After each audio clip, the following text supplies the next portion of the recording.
Os irmãos com a paz do Senhor. Quem está feliz com Jesus hoje? Encontra uma pessoa bonita do seu lado e dê um sorriso para ela. Ficou difícil? Estou feliz de estar aqui. Fiquei extremamente abençoado com as duas palavras que foram pregadas aqui, pelo menos da hora que eu cheguei até esse momento. E se o culto terminasse agora, eu já estaria extremamente satisfeito, porque Deus fala de todas as formas. Mas, como me foi dada a oportunidade, eu quero ministrar uma palavra do coração de Deus ao coração de vocês. Amém? Em reverência à leitura da palavra, vamos estar em pé? Isso aqui é uma aeróbica santa, né? Ginástica santa. Abra sua Bíblia comigo no Evangelho de João, capítulo de número 4. Deus está aqui. João, capítulo de número 4, versículo de número 13 a seguir. Está escrito assim: E afirmou-lhe Jesus: Quem beber desta água tornará a ter sede. Aquele, porém, que beber da água que eu lhe der, nunca mais terá sede. Pelo contrário, a água que eu lhe der será nele uma fonte que vai jorrar para a vida eterna. Capítulo 7 do mesmo livro, 3 ou 4 páginas para frente, versículo de número 37, 38 e 39. João capítulo 7, verso 37, 38 e 39. No último dia, o grande dia da festa, levantou-se Jesus e exclamou: Se alguém tem sede, venha a mim e beba. Quem crer em mim, como diz a Escritura, do seu interior fluirão rios de água viva. E isto ele disse a respeito do Espírito que haviam de receber os que nele crescem, pois o Espírito até aquele momento não fora dado, porque Jesus não havia sido ainda glorificado. Feche a Bíblia, coloque no banco, na cadeira, e pegue na mão da pessoa mais perfumada do seu lado. Ainda dá tempo. Atravesse o corredor, atravesse a faixa de Gaza que te separa do irmão. Isso, aperte a mão dele ou dela com carinho até eles falarem aleluia. Pentecostal que não faz barulho está com defeito de fabricação, não é? Vamos orar? Pai, nós te exaltamos, nós te glorificamos, e nós entendemos que dentro de alguns minutos, e este ambiente ficará pequeno para o tamanho da glória que o Senhor vai mandar do alto dos céus. Os que vieram tristes começarão a saltar de alegria. Os que vieram se arrastando não voltam para casa se arrastando. Hoje voltarão voando nas asas de um novo tempo. E antes que eu comece a revelar os seus oráculos, cerque este lugar com a sua glória. E num raio de 5 quilômetros, onde houver um demônio alojado, eu dou a esses demônios segundos para sumirem daqui, porque se não sumirem, serão queimados pelo poder da sua glória que aqui será derramada. Rasga o céu sobre o congresso dos militantes nesta noite. Manda anjos de fogo descerem aqui, que estes anjos desçam trazendo brasas de fogo nas mãos. Comecem a esparramar estas brasas entre nós. E onde houver um crente cheio do Espírito Santo, pega ele nesta noite, Jesus. Pega agora. Agora, meu Senhor.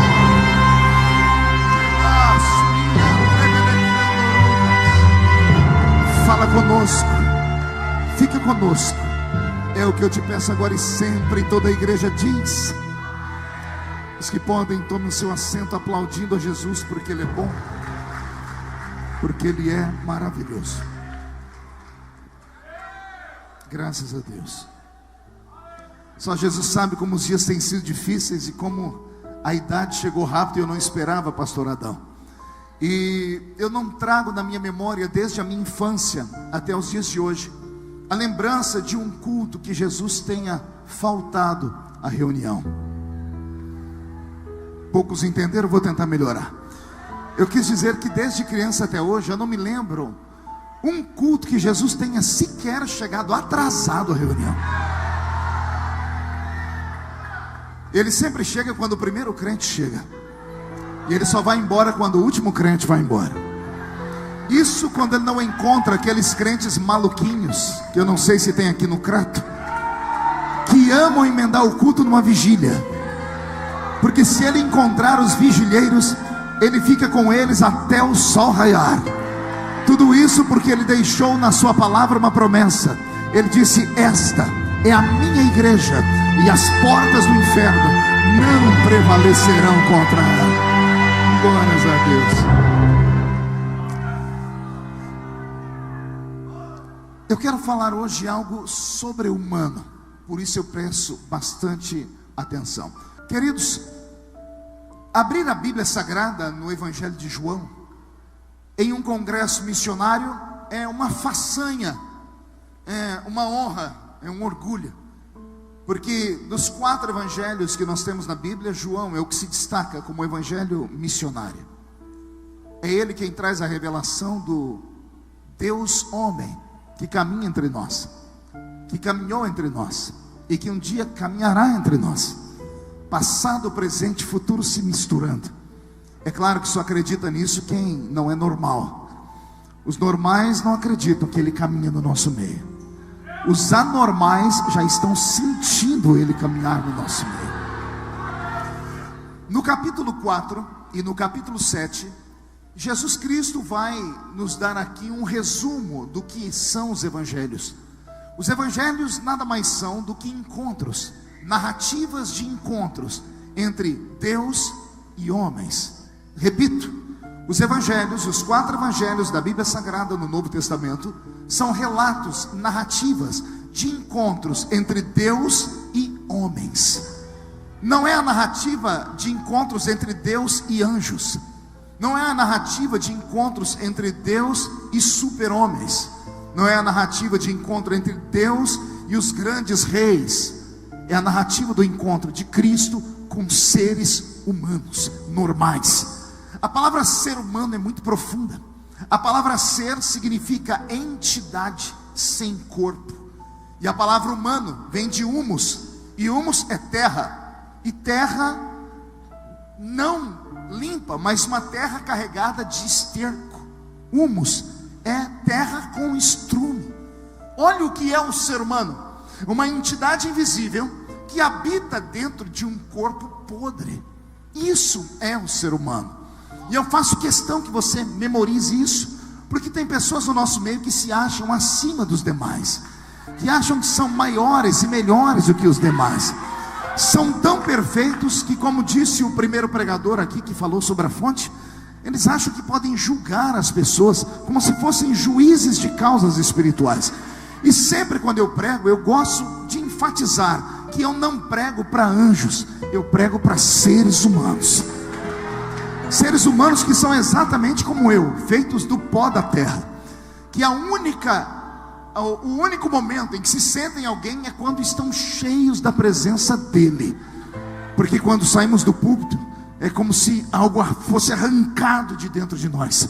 O Senhor Deus, quando deu a esta terra um norte, quando veio a este mundo mostrar a salvação, Ele resolveu se apresentar a seres humanos. E todos esses seres humanos eram passíveis de se encontrarem com Ele e não aceitarem, porque muitos deles não aceitavam a sua própria vida. É o que vamos encontrar agora no encontro de Cristo com a mulher de Samaria. Diga comigo, samaritana. Não ouvi? Pergunte para o seu irmão: conhece a samaritana? Vem comigo, me deixa te apresentar ela.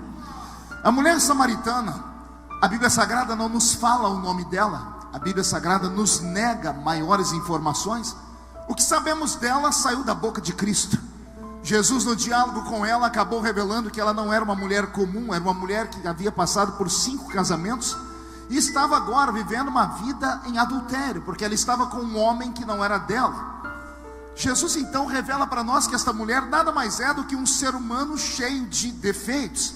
Pior, uma mulher naquele mundo antigo, para ter a vida que ela tinha, Era uma pessoa que arriscava todos os dias a sua própria existência, porque naquele tempo, tanto os samaritanos quanto os judeus sabiam muito bem como tratar um adúltero.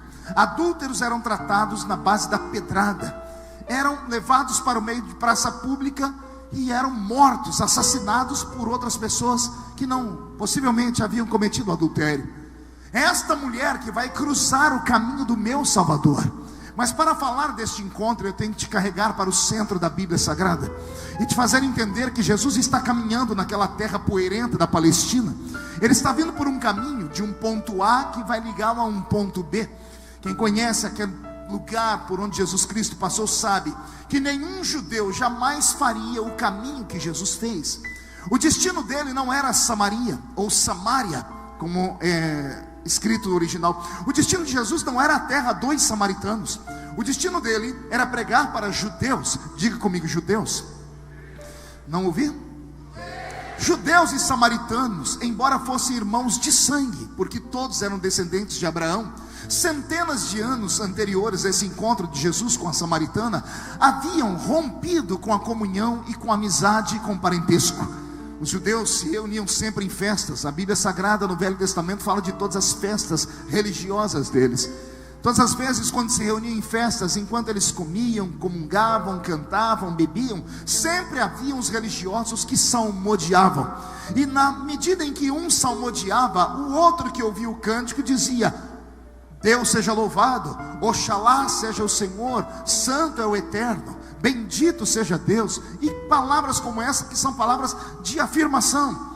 Conta a história que um dia um dos judeus estava recitando um salmo, e quando ele terminou de recitar o salmo, a multidão toda respondia a ele: bendito seja o nome do Senhor, porque concordavam com o que ele estava dizendo. Mas na sequência ele emendou um outro salmo, e neste salmo ele disse: Deus tem que ser adorado em Jerusalém. E ao invés das pessoas dizerem amém, bendito seja Deus, se levantou um samaritano e disse: não, está errado. Deus tem que ser adorado no alto da montanha e não em Jerusalém. Se terminasse assim, já estava de bom tamanho. Mas ao invés de terminar assim, o judeu que estava recitando o salmo, ao invés de deixar passar aquela gafe, aquela pessoa que foi deselegante, ele emendou um outro salmo dizendo: não, Deus tem que ser adorado em Jerusalém, porque Jerusalém é a cidade de Davi. O samaritano, em vez de ficar quieto para não acabar com a festa de todo mundo, refutou e disse: não, Deus tem que ser adorado no alto da montanha, porque foi lá que ele se revelou ao seu servo Moisés. O judeu, que poderia ter terminado a conversa, emendou uma nova narrativa e disse: não, Deus tem que ser adorado em Jerusalém, porque é lá que estão as 12 portas proféticas. O samaritano, ao invés de ficar quieto, gritou: não, Deus tem que ser adorado no alto da montanha, porque foi lá que ele deu os 10 mandamentos ao seu servo Moisés. E por causa disto, judeus e samaritanos perderam a comunhão. Nunca mais comungaram, nunca mais conversaram. O ódio que nasceu no coração dos samaritanos e dos judeus foi tão grande que foi traduzido em roupas. Samaritanos criaram vestimentas diferentes dos judeus. Samaritanos criaram costumes diferentes dos judeus, só para que, caso alguém os encontrasse na rua, ninguém cometesse o erro de cumprimentar um samaritano pensando que era judeu. Afinal, eles eram irmãos. Então criaram, por exemplo, vestimentas de mulher. A mulher samaritana usava um cinto diferente das mulheres judias, só para que alguém olhasse na rua e não desse para ela paz, porque antes de olharem para o rosto, olhariam para a cintura, e na cintura estava um cinto que não era de judeu. Então judeu e samaritano não conversavam mais. Quando eu leio esse texto e rememorei essa história, eu confesso a vocês, eu fico extremamente triste. Porque por mais que esse texto esteja escrito na Bíblia, a história esteja escrita na Bíblia, por mais que Jesus tenha rompido com esse preconceito, a história se repete todos os dias, se repete nos nossos dias. Há poucos dias atrás, na minha cidade, numa cidadezinha pequena onde eu moro, Orlândia, 2 irmãs de 2 igrejas diferentes se encontraram em um ponto de ônibus. Uma não conhecia a outra, mas crente não precisa conhecer crente para saber que um crente é crente, né? O crente tem algo dentro dele que testifica com o outro. Foi isso que a Bíblia Sagrada nos diz: o que está em ti testifica com o que está em mim, que todos nós somos filhos do mesmo Deus. E uma uma olhou para a outra, que olhou para uma e disse assim: a senhora é crente, né? E a outra disse: graças a Deus. E ficaram em pé, deram um abraço, 3 beijinhos. Se terminasse aqui, tinha sido uma benção. Mas quando elas terminaram de dar os 3 beijinhos, uma olhou para a outra e disse: já que somos crentes, estendeu a mão e disse: a paz do Senhor. E a outra disse: a paz de Deus. Quando a outra ouviu a paz de Deus, já soltou a mão da que disse a paz do Senhor. Uma foi para um lado do banco, a outra foi para o outro lado e não conversaram mais. Daqui a pouco, uma olhando a outra de canto de olho, uma não aguentou e disse assim: desculpa, pelo tamanho da sua saia, que está acima do joelho, pelos brincos que estão na sua orelha, e pela maneira como a senhora me cumprimentou, a senhora é daquela igreja que tem ali, né? A irmã disse: meu Deus, ainda existe dom de revelação. Sim, eu sou daquela igreja ali. Mas o dom da revelação me pegou também. Sério, por quê? Porque eu também estou olhando a senhora com essa saia comprida, com esse cabelo comprido, com essa língua comprida. A senhora só pode ser daquela igreja ali, né? A pergunta que eu faço é: precisava tudo isso? Se tivesse terminado ali, somos crentes, tinha sido uma bênção. Se eu pudesse voltar no tempo, lá no dia da festa entre judeus e samaritanos, e pegasse aquela discussão idiota, um falando: Deus tem que ser adorado lá em cima, o outro: não, Deus tem que ser adorado aqui embaixo. Eu mandaria os dois calarem a boca e diria aos dois: vocês dois estão certos. Se você acha que adorar a Deus lá em cima é bom, adora a Deus lá em cima. Se você acha que adorar a Deus aqui embaixo é bom, adora a Deus aqui embaixo. O que importa não é onde se adora, é como se adora. Porque os verdadeiros adoradores adoram o Pai em espírito e em verdade.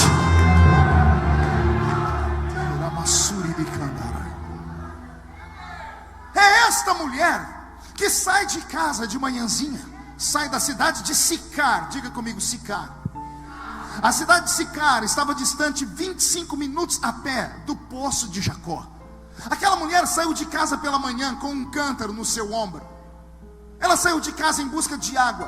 Foi andando pelo centro da avenida da cidade de Sicar, cumprimentando todas as pessoas, dizendo: shalom, shalom, shalom. E todas as pessoas dizendo: shalom, shalom, shalom. Mas quando a mulher passava, os mesmos que diziam paz olhavam um para o outro e diziam: lá vai a prostituta de luxo.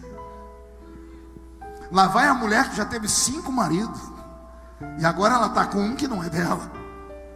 Por que ninguém apedrejava ela, pastor? Só há uma explicação. Pergunte qual? Ela era amante de alguém muito importante, possivelmente um político, ou um pastor, o sacerdote da cidade. Porque quem é que ia tocar naquela que era concubina do que mandava na vida pública da cidade?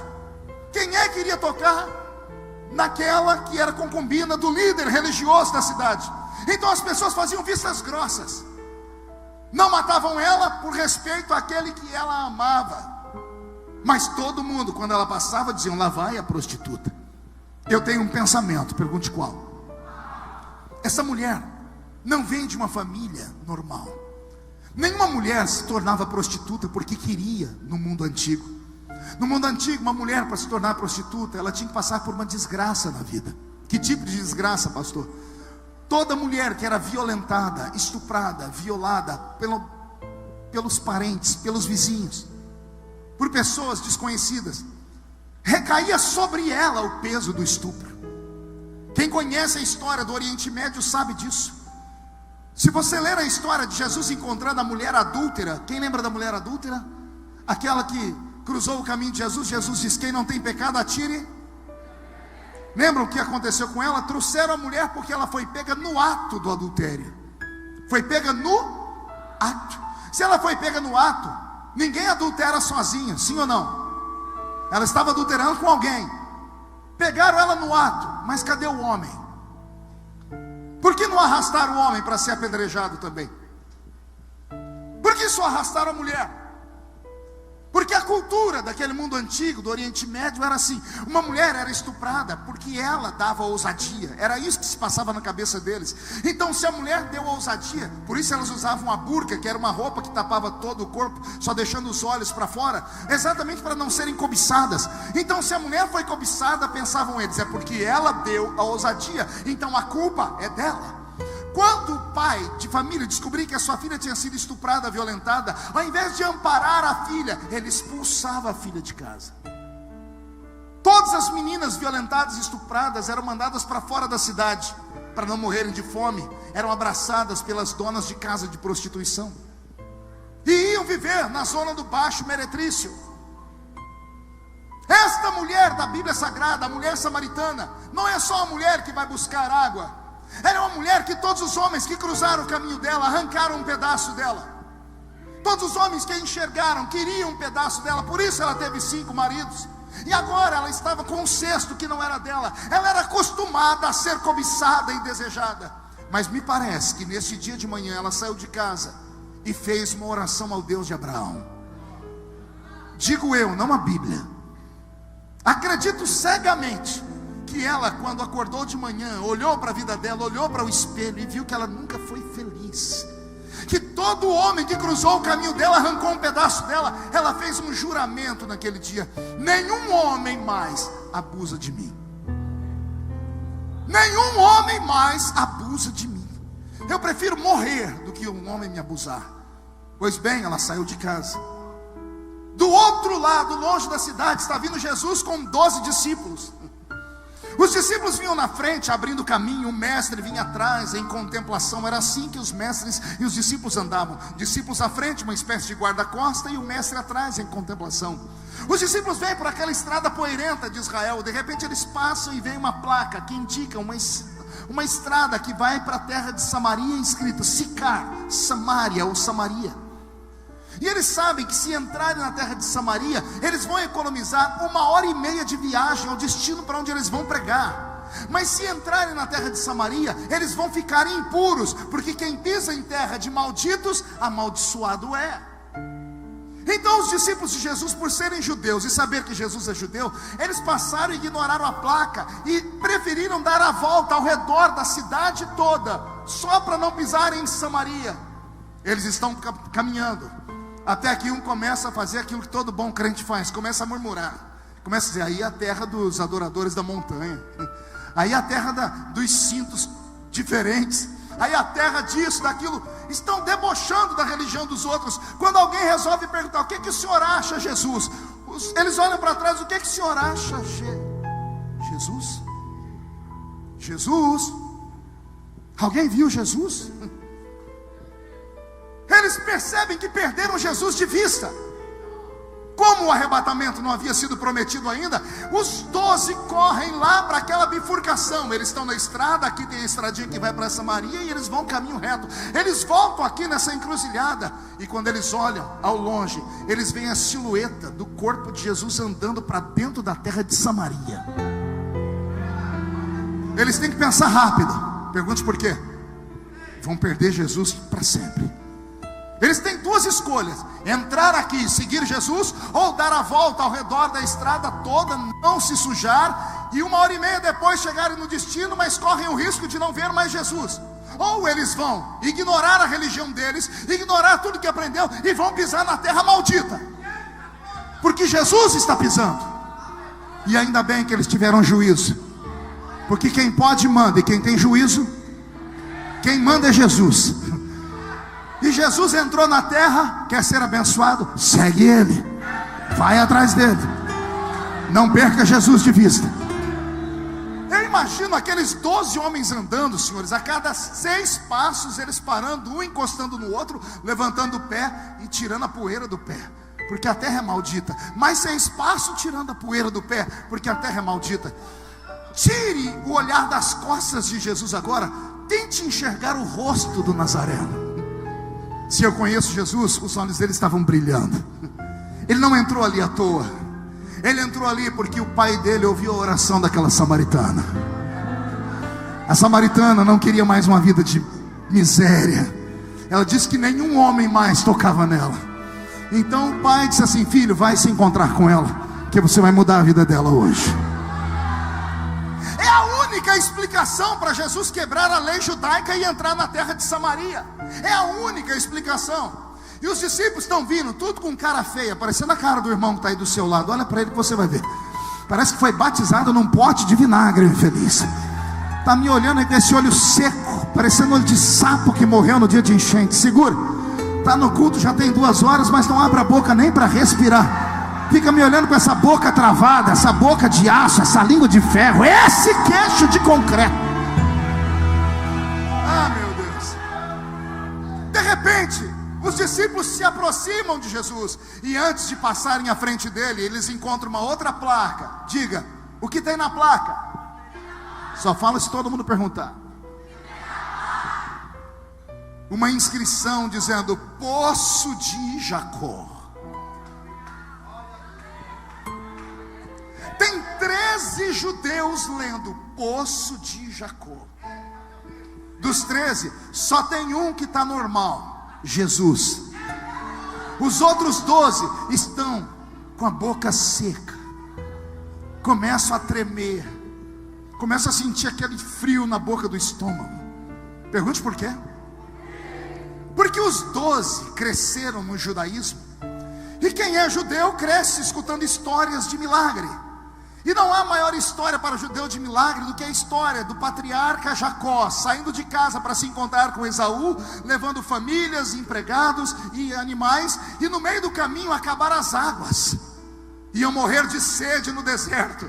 Aí Jacó se afasta, vai orar e diz: tu me trouxestes aqui para morrer de sede. Deus diz: tem um pacto contigo, pega uma pá e crava um buraco na areia. E Jacó cravou um buraco na areia, e do meio da areia brotou um rio de águas vivas. Uma fonte brotou, um oásis no meio do deserto, no meio da areia. E esta água matou a sede de todos. Essa história é conhecida por todos os judeus desde criança. Só que tem um problema: eles nunca viram esse milagre, porque esse milagre estava em Samaria. O milagre existia, mas eles nunca puderam chegar perto, porque a terra de Samaria é uma terra amaldiçoada. Eles só cresceram ouvindo falar, mas resolveram seguir Jesus. Quem segue Jesus corre o risco de ver aquilo que até agora só ouviu falar. Não, você não entendeu, vou falar de novo. Quem segue Jesus corre o risco de ver aquilo que até agora só ouviu falar. Alguém está seguindo Jesus aí? Se você está seguindo Jesus, não olhe para a religião. Se você está seguindo Jesus, não olhe para a placa da igreja, não olhe para o ranço religioso. Se você está seguindo Jesus, tente conhecê-lo pelo seu amor, não pelo seu cajado de sofrimento. O sofrimento ele já carregou naquela maldita cruz. Ele te trouxe nessa noite aqui não para ser um fardo, ele te trouxe aqui hoje para ser sobre você um prazer, uma alegria, uma graça. Cultos não podem ser pesados, cultos têm que ser leves. Não podemos perder os crentes para novela. Estamos perdendo os crentes para novela porque o culto está pedante, está maçante. Os crentes estão deixando de ir na igreja porque assistir o Big Brother está sendo melhor, mais interessante. Porque só vão na igreja para apanhar. O mundo já bate na gente 24 horas. Quando eu entro aqui dentro, eu não entro para apanhar, eu entro para ser curado, entro para receber milagre.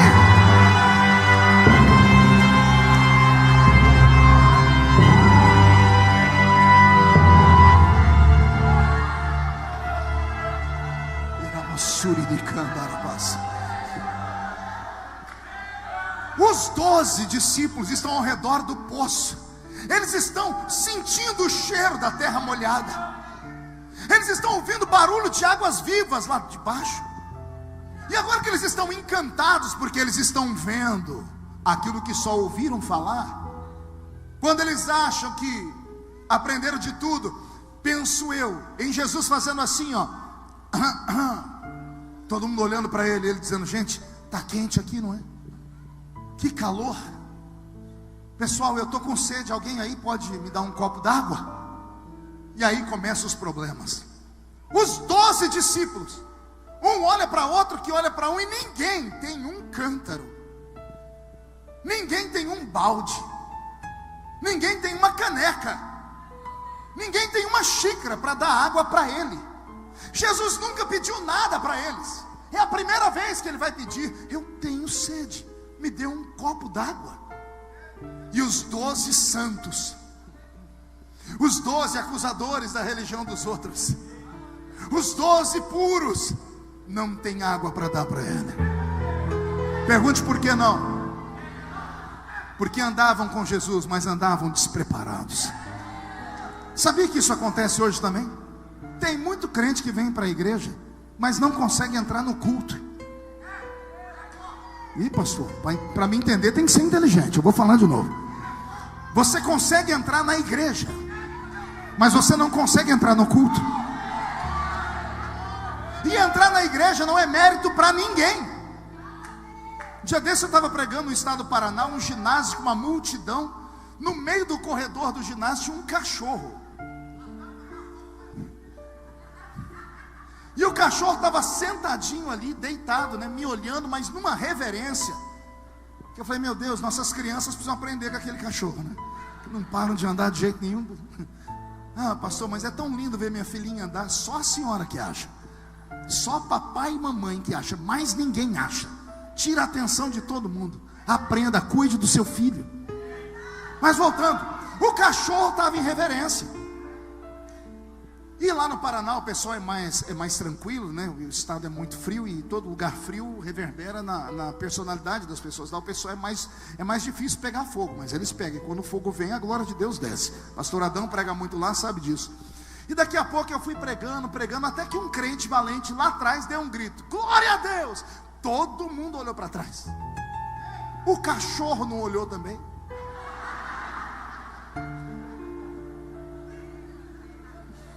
E eu só olhando aquele cachorro. Daqui a pouco, do outro lado, outro deu glória a Deus. Todo mundo olhou para trás e o cachorro olhou também. Eu falei: meu Deus, esse cachorro deve congregar nessa igreja. Daqui a pouco a glória de Deus desceu e o povo vibrou. Quando todo mundo deu aquele grito, falaram em línguas e adoraram, o cachorro não empolgou? Deitadinho, ele levantou a cabeça, todo mundo gritando, o cachorro fez assim: au! Um diácono do lado do púlpito pulou e gritou: eita, que o cachorro ficou crente. E eu estava com raiva, eu disse: ficou não. Ele disse: ficou sim. Em vez do infeliz ficar quieto, discutiu comigo. Eu falei: esse cachorro não está crente. Ele disse: o senhor não escutou ele dar glória a Deus? Eu disse: eu escutei ele latir. Ele disse: e eu interpretei.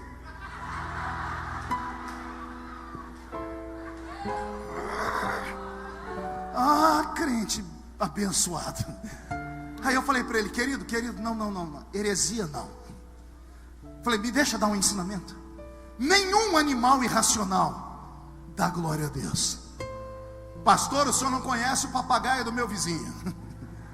O do seu vizinho eu não conheço, mas eu conheço um que mandaram no meu WhatsApp. Papagaio pregou 2 minutos numa pregação minha, Adão, e terminou imitando minha língua estranha.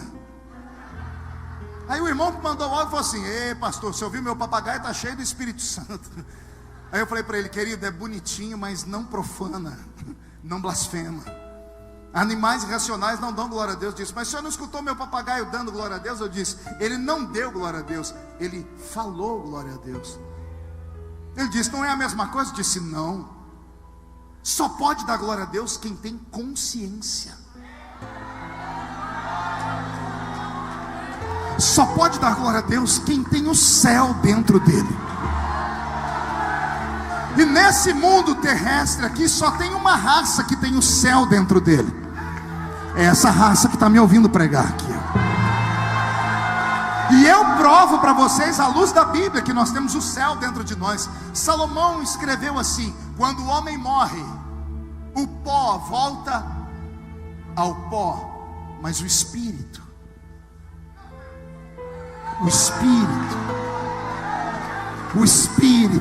esse volta para o céu, porque veio de lá, volta para Deus. Só pode dar glória a Deus quem tem o céu dentro dele. Animais racionais não podem dar glória a Deus porque eles não têm o céu dentro deles. E quando eu ensinava isso para aquele irmão, eu disse assim: é por isso que criaram aquela piada. Por que o cachorro entrou na igreja? Porque a porta estava aberta. Ou seja, muitas pessoas conseguem entrar na igreja, arrastam seus corpos para a igreja, sentam nos bancos da igreja, mas não saem dali.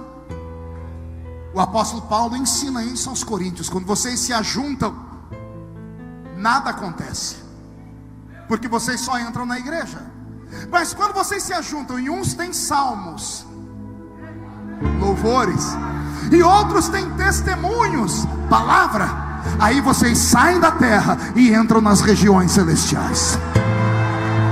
Ei, começamos a falar com Deus na igreja, mas terminamos nas regiões celestiais. É por isso, e somente por isso, que o irmão do seu lado já falou em línguas, ficou em pé, levantou a mão, deu glória a Deus. E o outro aí do seu lado está com essa cara feia, parecendo que chupou limão. É porque uns entraram na igreja, mas já tem uns aqui que saíram da igreja, estão no céu comigo agora. Só quem está nas regiões celestiais não dá um grito agora não, dá um berro de glória a Deus bem alto. Vai suiando, revelecando a baceira.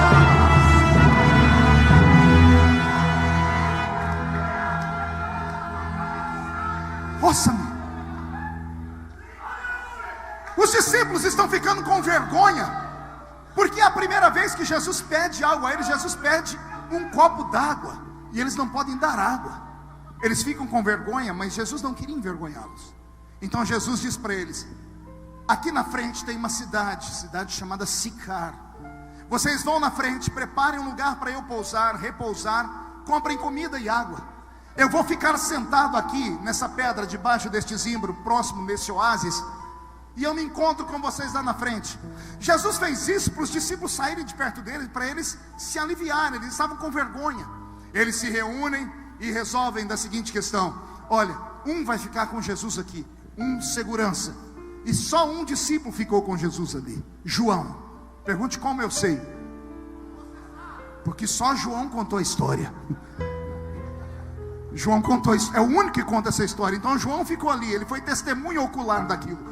Os discípulos deixaram Jesus sentado em uma pedra, João ficou ali em pé, espécie de guarda-costa. 11 discípulos estão indo por uma estrada, indo para a cidade de Sicar. Enquanto eles estão indo, no sentido contrário, vem vindo uma mulher. Eles olham para a cintura dela, escândalo.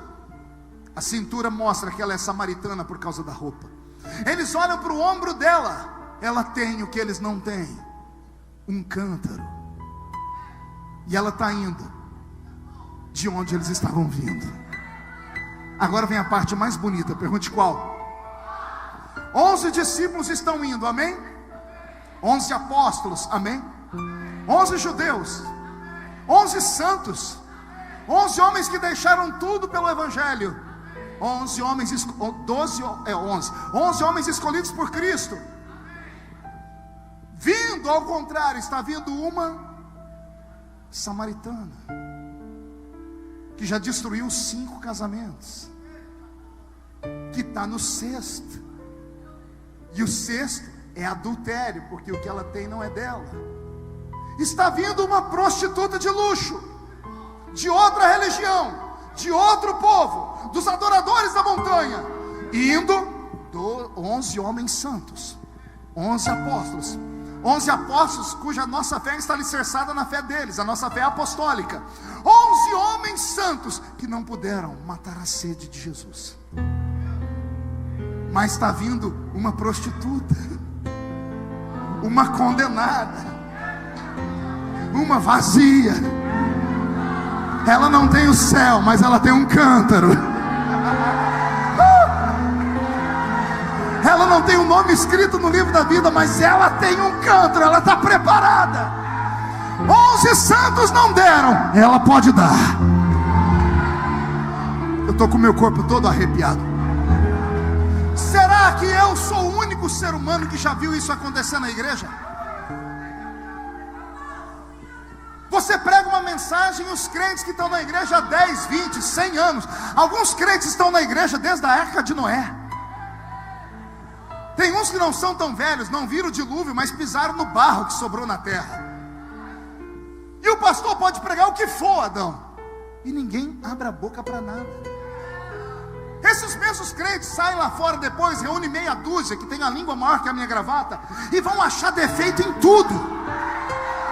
Vão falar da eloquência do pregador, do grito. Vão falar da irmã que desafinou na segunda estrofe. Vão falar da barba do pregador. Ah, te peguei. Vão falar que ele estava de calça jeans. Vão falar de tudo, menos do que ele pregou. Só que no mesmo culto que esses crentes dizem assim: nossa, a gente tem que trocar de pastor que está ruim o negócio. Veio uma pessoa que não era crente, e na hora do apelo a pessoa foi chorando para frente. Aí a pessoa que não é crente foi falar com a pessoa que levou ela: você contou minha vida para o pregador? Porque tudo que ele falou é a minha vida. Mas a pessoa não é crente, a pessoa não é nada, é podre, vem do mundo, é prostituta, tem defeitos. Só que a pessoa vem com um cântaro, e quando ela vem com um cântaro, Jesus para tudo para falar com ela. Do que adianta todo mundo saber que a senhora é crente pela roupa e pelo cabelo, se ninguém mais sabe que a senhora é crente na igreja? Porque não profetiza mais, porque não canta mais, porque não ora como antes, porque não prega mais. Está na hora da igreja viver a verdadeira palavra. Dia desse, pastor Adão, Deus me deu uma palavra, eu estou trabalhando nela ainda. Eu vou liberar aqui para os irmãos guardarem no coração. Eu cresci ouvindo dia sim, dia não a pregação das 10 virgens, a parábola das 10 virgens. Quem já ouviu a parábola das 10 virgens?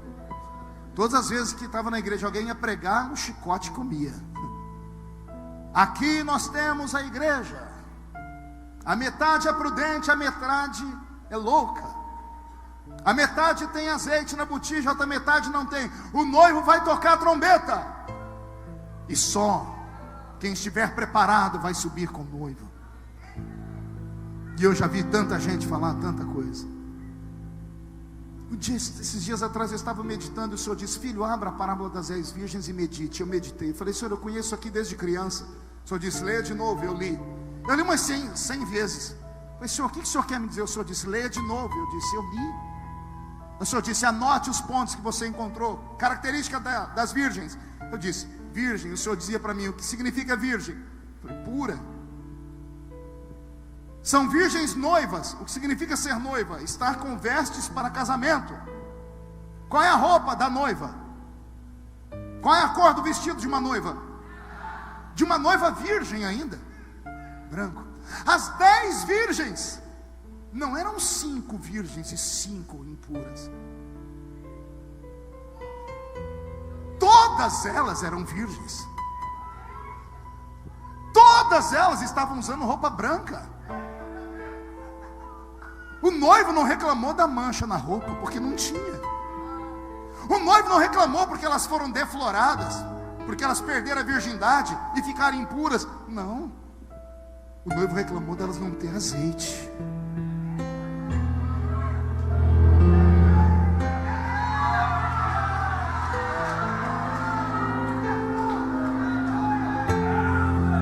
A vida inteira se preocuparam com as minhas vestes. A vida inteira se preocuparam se eu era puro ou não era puro. Mas eu quero te avisar que as puras que usavam roupas brancas não puderam ir com o noivo. Porque o problema não estava na veste, o problema não estava na pureza. O problema é que elas não tinham a presença do Espírito Santo. E o que é que o Espírito Santo faz? Ele faz Deus ser real para nós. É Ele que nos liga ao céu. Sem o Espírito Santo nós não sentiríamos a palavra, porque é ela que nos convence do pecado, da justiça, do juízo. É Ele que intercede por nós com gemidos inexprimíveis. O Espírito Santo trabalha nos nossos sentimentos.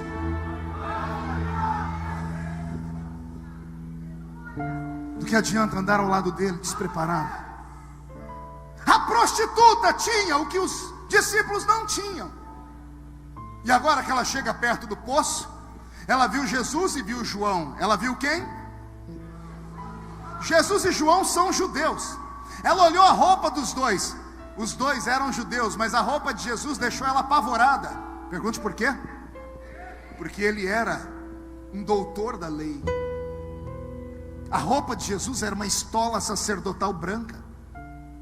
E ela conhecia esses pastores judeus que matavam pecadores, a quem levavam pecadores para serem apedrejados. Quando ela viu Jesus com aquela roupa branca e um discípulo dele do lado, a mulher ajoelhou, tirou o cântaro do ombro, botou no chão, tirou um barbante, uma corda debaixo do cinto, amarrou no gargalo do cântaro, soltou o cântaro nas águas, tudo muito rápido. Ela quer ir embora, ela está desesperada. Se aquele homem que é sacerdote judeu descobrir que ela é uma pecadora, ele pode mandar matá-la. Ela tira a água do poço, ela desamarra o cântaro. Quando ela vai se ajeitar para ir embora, a voz de Jesus ecoa. Ouça a voz dele: Senhora, moça, mulher, me dá um pouco de água, porque eu tenho sede. Ouça-me agora com o coração. Quando Jesus pede água àquela mulher, a resposta dela é tão hostil, a resposta dela é tão violenta, que se eu traduzir aqui você vai se escandalizar. Não, pastor, João disse que a mulher olhou para Jesus e disse: como sendo tu homem judeu, pede água a mim que sou mulher samaritana? Pois bem, a tradução disso é muito feia. Ela acusa Jesus de duas coisas. Ela joga na cara dele. Primeiro ela diz assim: como sendo tu homem. Quando ela diz isso, ela está falando assim: você não sabe que nenhum homem conversa com uma mulher que não é do seu povo, que não é da sua casa? Homens que conversam com mulher que não é do seu povo nem da sua casa, não passa de um safado. Quando ela diz, como sendo tu homem judeu, ela não sabia que Jesus era da tribo de Judá. Os judeus naquela época eram chamados de hebreus, e não de judeus. Ela não sabia que Jesus era da tribo de Judá. Judeu era aquele que pertencia à religião do judaísmo. Pela roupa branca, ela entendeu que Jesus era um líder da religião judaica. Então ela diz: como sendo tu homem, um macho e religioso, vem falar comigo que sou mulher e sou samaritana. Aquela mulher foi grossa. E isso me chamou a atenção, porque ela afrontou Jesus. E Jesus está com um capanga do lado dele, que é João. É uma samaritana contra dois judeus. E ela está afrontando um doutor da lei. Se Jesus fala: João, mata essa pecadora, João pegava pedra, pau e matava ela apedrejada ali. Ainda mais que Jesus já sabia a condição dela. Jesus já sabia que ela não era mulher de ninguém. Aquela mulher arriscou a vida dela. E é isso que chama a minha atenção. E eu fico, ao invés de ficar bravo, eu fico emocionado. Porque é aqui que eu completo a minha tese, a minha teoria. Quando ela afronta Jesus, deve ter sido por causa da oração que ela fez em casa. Nenhum homem mais toque em mim. Ela achou que Jesus era mais um. Ela achou que Jesus era mais um. Ela achou que Jesus estava cantando ela. Ela achou que Jesus estava se insinuando para levar ela para a cama, como todo mundo levou. E como ela fez um propósito: nenhum homem toca mais em mim. Ela diz: eu morro, mas ninguém toca mais em mim. Então ela afrontou Jesus: você é um homem que não tem vergonha na cara, está pedindo água a mim que sou mulher samaritana. Ela arriscou a vida dela. A mulher deve ter fechado os olhos, esperado chuva de pedras e paus. João está com o coração saindo pela boca, dizendo: vai Jesus, me manda que eu mato. E o silêncio é quebrado por uma outra frase de Jesus. E essa frase é forte. Aí Jesus diz assim para ela: ah, mulher, se tu soubesses quem sou eu.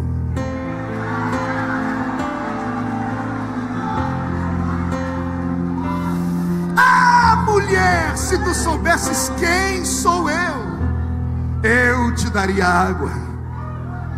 Te daria uma água que quem bebe dela nunca mais tem sede.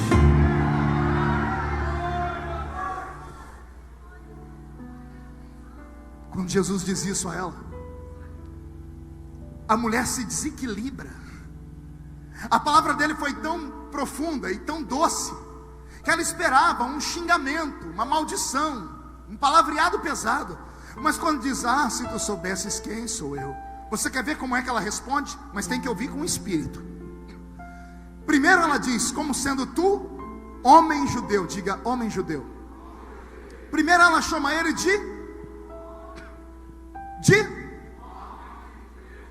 as duas palavras de.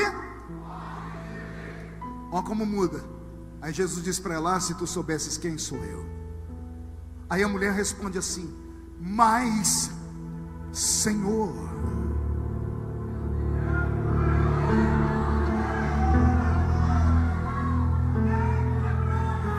Primeiro ele era um homem judeu, agora não é mais homem judeu, agora ele é Senhor. Mas Senhor, só reconhece o outro como Senhor quem sabe que o outro é maior do que ele. Mas Senhor, o poço é fundo e tu não tens como tirar água daqui. Era tudo que Jesus queria, uma oportunidade de diálogo. Ele levanta, vai lá perto do poço e olha, e diz, o poço é fundo, mas a água que eu vou te dar não está aí não. Eu sempre faço caravanas para Israel. Eu queria levar o povo do Ceará, mas ninguém quer ir comigo para lá. E sempre que eu vou lá, eu gosto de ir até a terra de Samaria. E eu vou lá nas ruínas de Sicar. Eu fiz o caminho das ruínas de Sicar até o poço de Jacó, porque o poço de Jacó ainda está lá, vivo. As ruínas de Sicar não, porque a cidade foi destruída. 25 minutos a pé. 25 minutos você sai correndo de um lugar e chega ali. 10 quilômetros ao redor daquela terra não tem um veio fluvial de água. Não tem córrego, não tem lagoa, não tem rio, não tem água, só tem aquilo ali. Aí Jesus diz para ela, a água que eu vou te dar não está aí. Aí a mulher começa a pensar, mas se não está aqui, onde que está essa água? Aí Jesus se apresenta, eu sou a fonte da água da vida. Eu sou a fonte da vida eterna. Aquele que bebe da água que eu tenho para dar nunca mais tem sede. E eu queria fazer uma pergunta, quem aqui já bebeu desta água? Deixa eu ver. Só quem já bebeu dessa água, levante a mão direita, chacoalhe ela, coloque no ombro de quem está à sua direita, por favor. Agarre o ombro da pessoa para mim com carinho. Tem gente que nem para me obedecer presta, raça ruim. Agarra o ombro da criatura, agarrou, chacoalha a pessoa até ela ficar irritada. Irrita ela, chacoalha ela. Diga, Deus te trouxe aqui para isso. Sacode, sacode, sacode. Diga, para isso. Deus te trouxe aqui para sacudir a sua fonte, para sacudir a sua casa, a sua família, o seu ministério, para sacudir a sua palavra, para sacudir o seu trabalho. Deus te trouxe aqui para sacudir o estado do Ceará.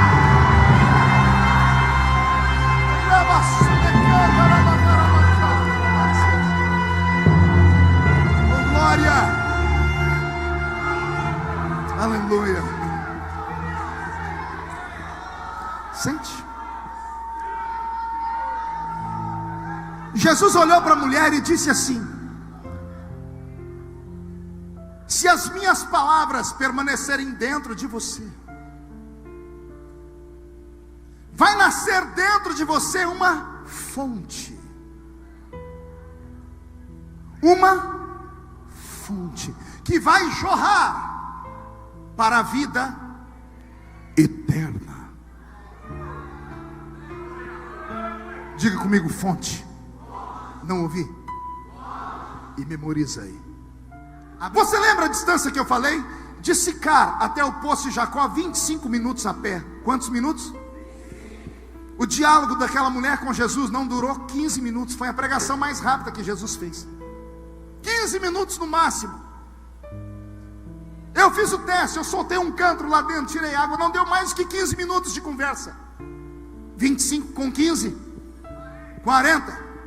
A mulher ficou tão apaixonada que ela deixou o cântaro e voltou correndo para a cidade. Ela veio andando, gastou 25, foi correndo, gastou só 20. Porque eu fiz o trajeto correndo para ter certeza.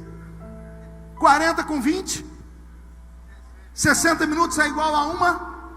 Ah, se você soubesse o que Deus pode fazer na sua vida em 1 hora. Ah, se você soubesse. Aquela mulher saiu de casa 1 hora atrás como prostituta de luxo. 1 hora depois ela volta como a maior missionária do Novo Testamento. A maior missionária. Ela entrou na cidade e não foi falar no Facebook não, viu? Ela não foi postar no Instagram não.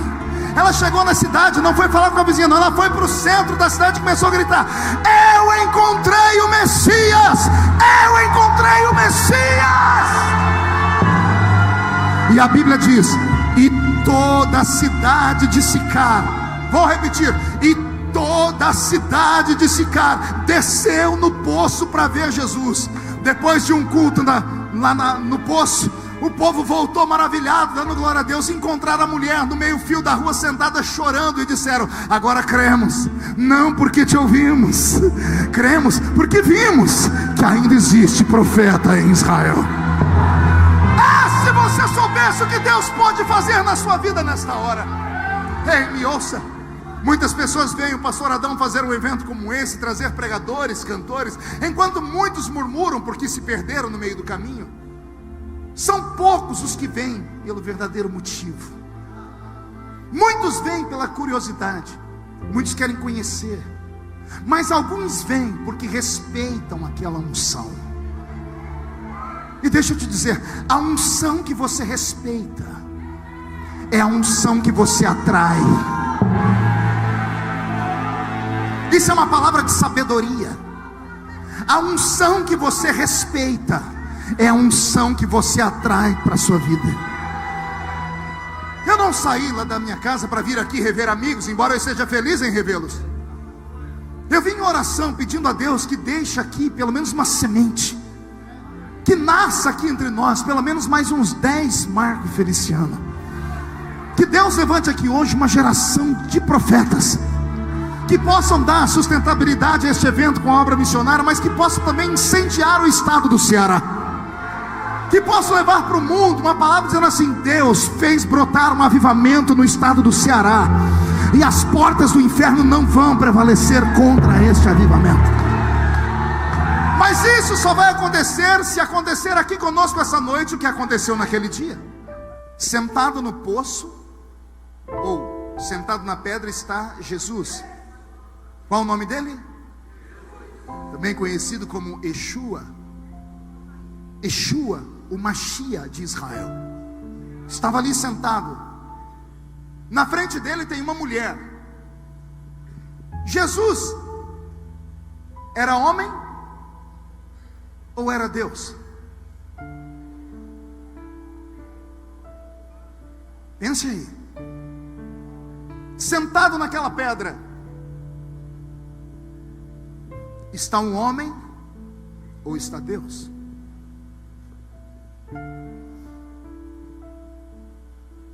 Jesus era meio homem e meio Deus? Não.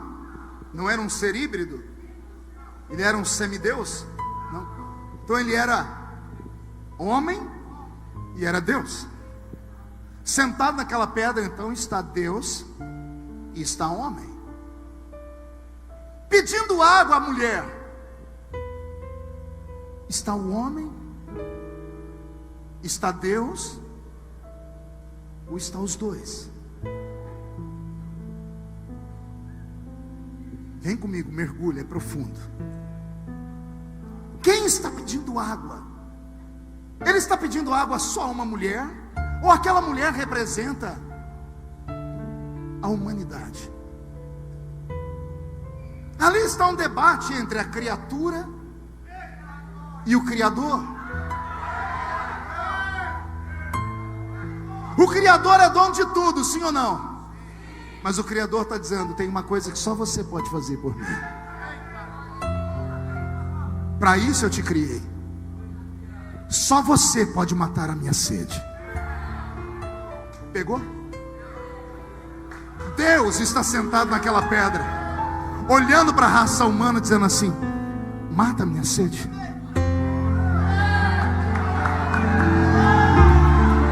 mata a minha sede.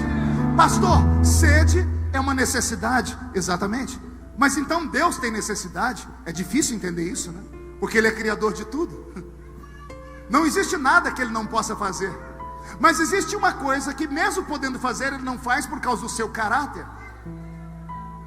Que graça tem você comprar uma roupa nova e ter que andar com a etiqueta pendurada para todo mundo perguntar: oh, a etiqueta pendurada, é que eu acabei de comprar essa calça? Que graça tem a senhora passar 3 horas lá no cabeleireiro para mudar o cabelo de cor, bota aqueles trem de ferro para queimar, aqueles negócios do só Deus sabe que a senhora sofre. Chega em casa, fica lá contando as horas para o marido chegar. Quando a porta da casa abre, a senhora está com o pescoço assim, ó. Ele olha e já toma tá tudo bem? E a senhora, para tentar chamar a atenção, faz assim. Aí ele diz: está com problema no pescoço? Bem, ela: alô, não está notando nada novo? Ele diz: o que foi? O que tem na sua testa? Aí a senhora fala: meu cabelo. Eu tinha percebido. Que graça tem você emagrecer e ter que andar com a camisa aqui? Pergunte como foi. E aqui atrás escrito Herbalife. Interessante as pessoas olharem para você e dizerem assim: nossa, que roupa bonita, nossa, que aparência boa, o que aconteceu? Aí você fica todo vaidoso. Deus tem todos os poderes, mas tem uma coisa que Ele nunca vai fazer porque não faz sentido. Deus nunca vai ficar na frente de um espelho dizendo assim: como eu sou linda, como eu me amo, eu me adoro. Que graça tem você ser Deus e não ter ninguém para te adorar? Não entendeu ainda, né? Eu desenho. Por que é que você acha que Deus te colocou nesse mundo aqui? Deus te colocou aqui nesse mundo porque o Salmo 150, o último versículo, diz assim: todo ser que respira, todo ser que respira deve louvar ao Senhor. Louve.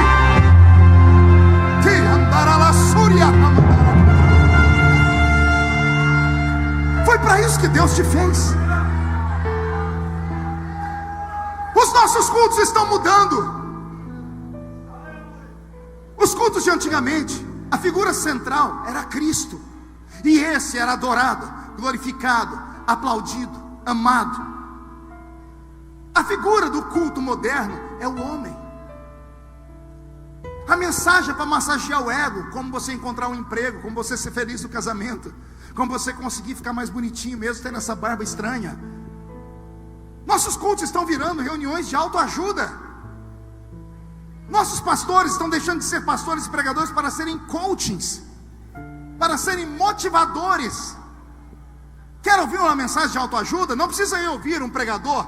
Vá numa banca de revista e compre o último livro do Dr. Laim Ribeiro, 52 razões porque mesmo vesgo eu pareço Brad Pitt. Eu não venho à igreja para receber autoajuda. Eu venho à igreja para receber a ajuda do alto. Essa é boa, essa veio agora. Eu venho aqui para receber a ajuda do alto. E do alto vem o Espírito Santo, e com ele vem línguas, vem profecia, vem interpretação, vem a palavra do conhecimento, vem expulsar demônios, vem curar os enfermos, vem discernir os espíritos. Eu não entro aqui dentro para aplaudir o homem, eu entro aqui dentro para ver Deus operar, e Ele ainda opera. Quem crê nisso?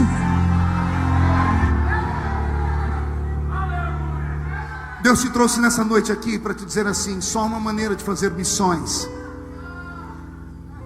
é você ter o Espírito Santo. E existe duas maneiras de você ter o Espírito Santo. Você pode ter o Espírito Santo como aquela mulher teve, ou você pode ter o Espírito Santo como os discípulos de Jesus tiveram.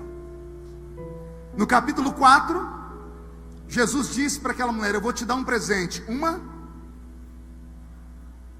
Se as minhas palavras estiverem em você, eu vou colocar dentro de você meia dúzia, lembrou? Vou colocar dentro de você de água que vai saltar para a vida, fonte para a vida eterna, fonte que salta para a vida eterna. Isso aqui está falando da conversão. O primeiro contato do homem com o Espírito Santo é para conversão. Quando o Espírito Santo vem morar aqui, ele limpa a casa e a gente recebe uma fonte, a salvação. Essa fonte jorra para a vida eterna. Existem duas maneiras de você ter o Espírito Santo. Jesus disse para aquela mulher: eu vou te dar uma fonte. Uma semana depois, Jesus está conversando com os discípulos e está todo mundo igual o irmão do seu lado aí, todo mundo borocochô.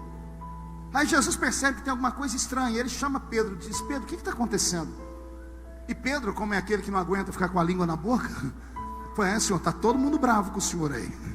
O que foi, Pedro? Semana passada lá, ué. O que foi que semana passada? Aquela zinha lá. Que zinha, Pedro? Aquela samaritanazinha lá. E o que tem a samaritana?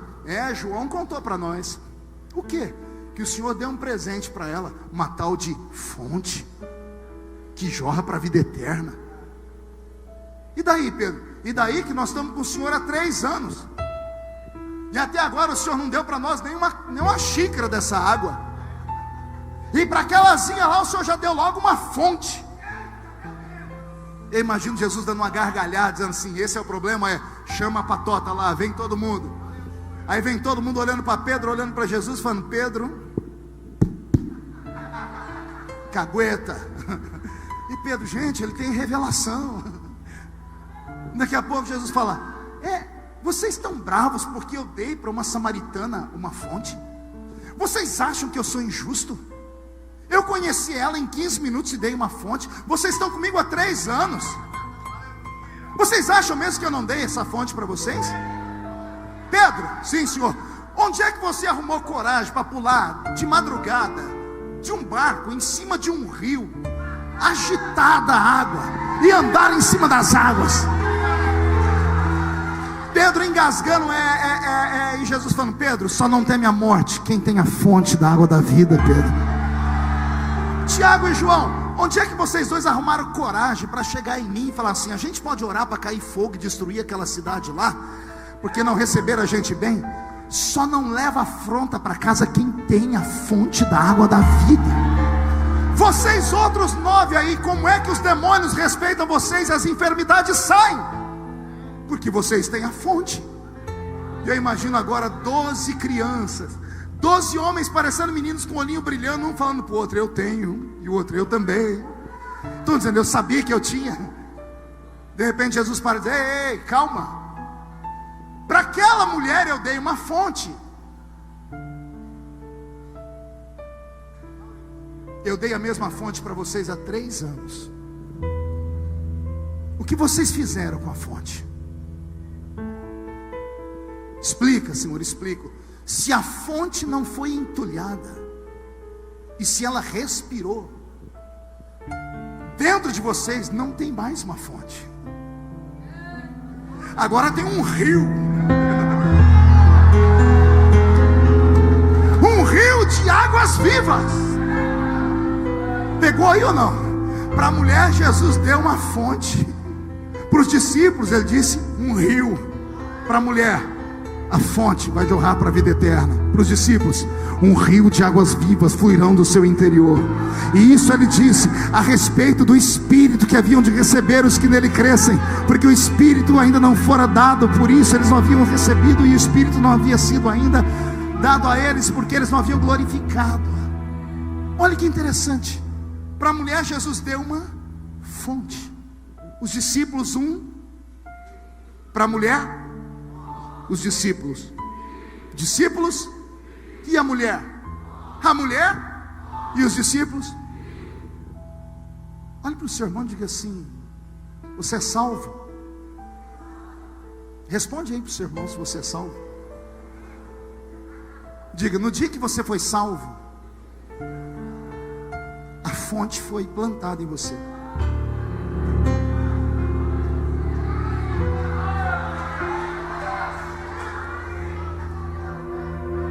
Uns estão dando glória a Deus, e teve um monte de gente que fez assim, ó.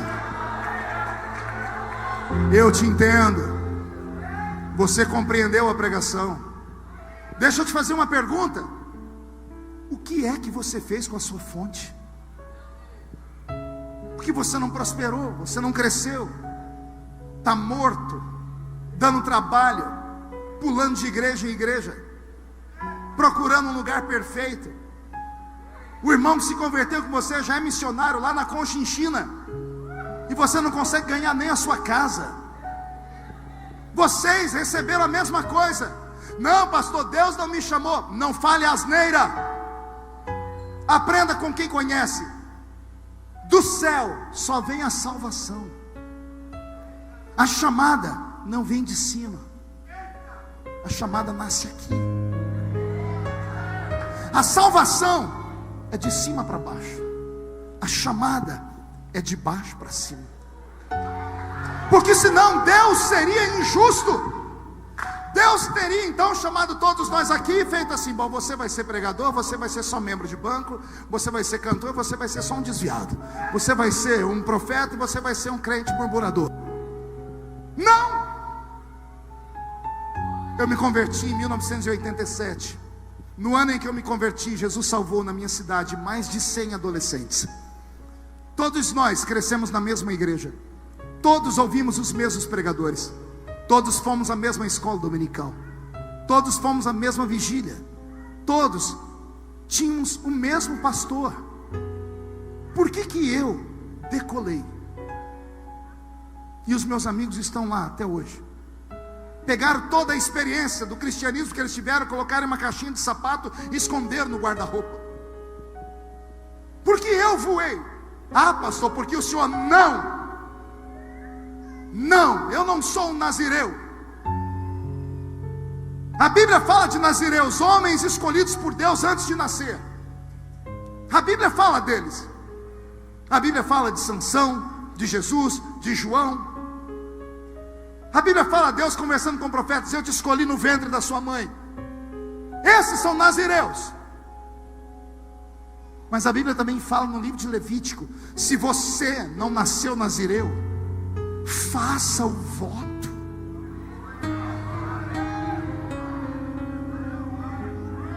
Entendeu? Se você não nasceu escolhido, se entregue e deseje, e bata a porta, e se jogue no altar, e faça seus sacrifícios, e suba o monte para orar, e renuncie a sua vida, e seja diferente, e você vai ver o que Deus vai fazer na sua vida. Eu entendi isso quando era menino. Eu entendi isso, eu entendi que Deus podia me levantar, sendo eu ou não um crente com pedigree. Porque tem alguns que têm pedigree. Você sabe disso, né? O pai é pastor, o tio é pastor, o avô é pastor, até o cachorro é pastor alemão.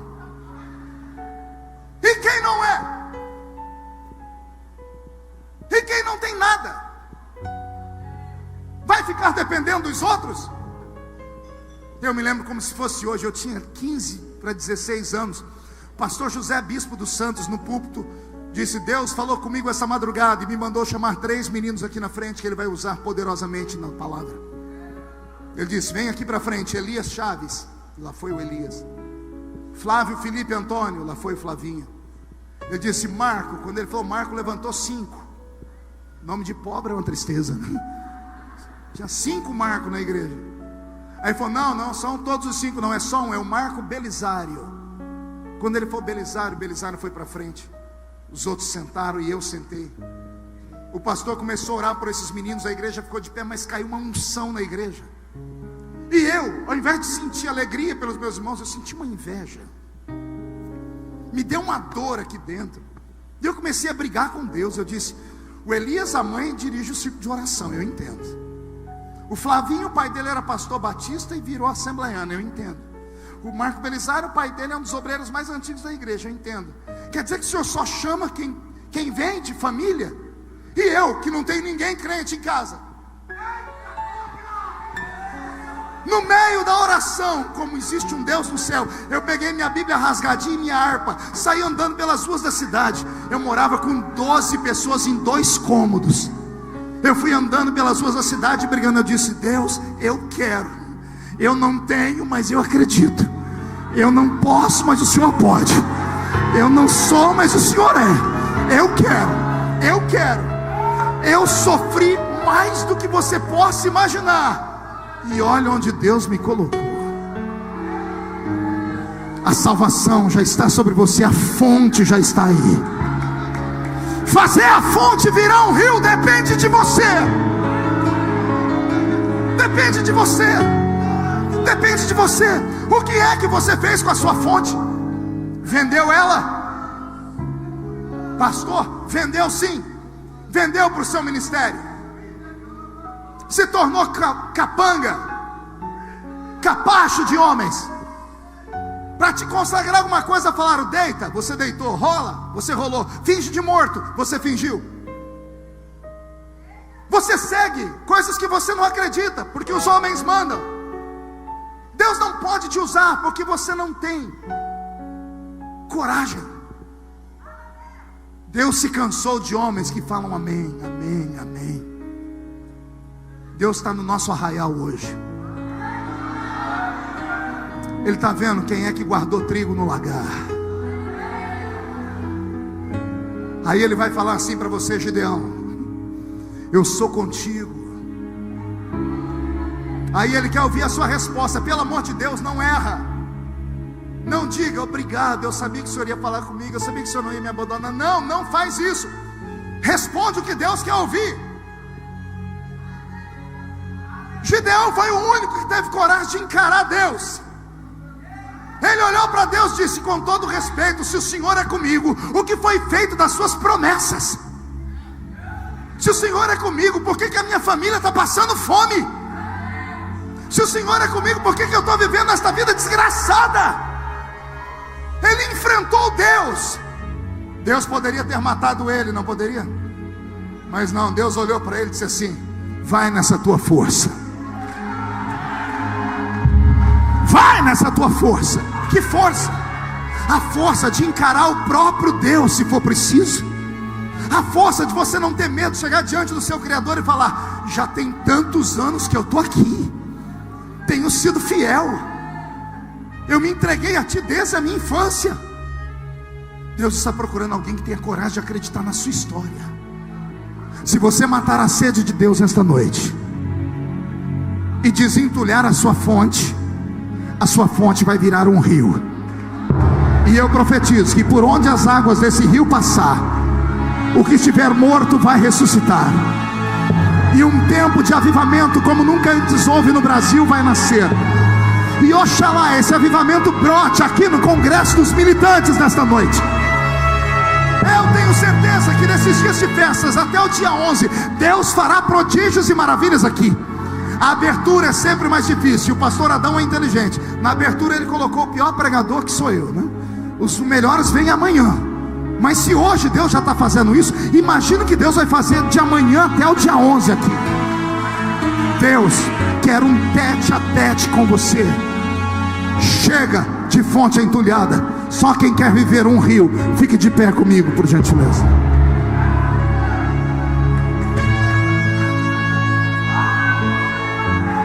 Eu vou fazer um convite.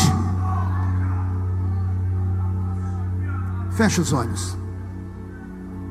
Eu não sei se alguém vai ter coragem de atender o meu convite, mas eu vou ter coragem de fazer.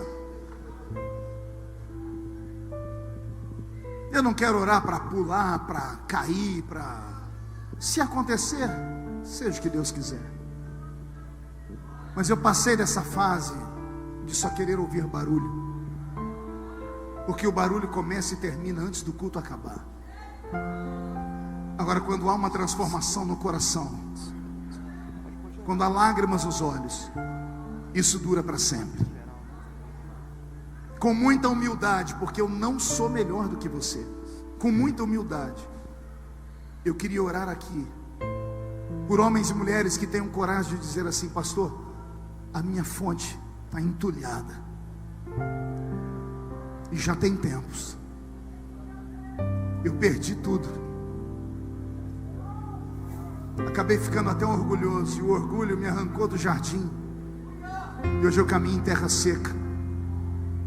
Chega mais perto, pode chegar bem perto. Pegue na mão de quem está do seu lado.